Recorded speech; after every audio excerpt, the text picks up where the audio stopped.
Hi friends, നമുക്കൊരു വചനം വായിക്കാം. ദൈവം തന്നു, ദൈവമെടുത്തു, ദൈവത്തിൻ്റെ തീരുമാനം മഹത്വപ്പെടട്ടെ. ഇത് ജോബിൻ്റെ പുസ്തകങ്ങൾ വായനയാണ്. 1-ാം അധ്യായം 21-ാം തിരുവചനം. വചനം പറയുന്നത് ശ്രദ്ധിച്ചാലോ. ധാരാളം പേർ ഒത്തിരി കാര്യം സഹിക്കുന്നുണ്ട്, പക്ഷേ അവർ വേണ്ടതുപോലെയല്ല സഹിക്കുന്നത്. അതുകൊണ്ട് സഹനം കൊണ്ട് അവർ നേടേണ്ട സമ്മാനങ്ങൾ സ്വന്തമാക്കാൻ കഴിയുന്നില്ല.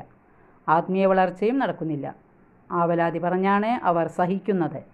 ജോബ്, ദാവീദ്, യേശുക്രിസ്തു, പരിശുദ്ധ കന്യകാമറിയം ഇവരെല്ലാം ആവലാതിയില്ലാതെ സന്തോഷത്തോടെ സഹിക്കുന്നതിനും ക്ഷമിക്കുന്നതിനും നമുക്ക് ഉദാഹരണങ്ങളാണ്. യേശുക്രിസ്തു ഞാൻ പാപിയായിരിക്കെ എനിക്ക് വേണ്ടി ക്ഷമാപൂർവ്വം സഹിച്ചു എന്ന കാര്യം ഓർക്കുക.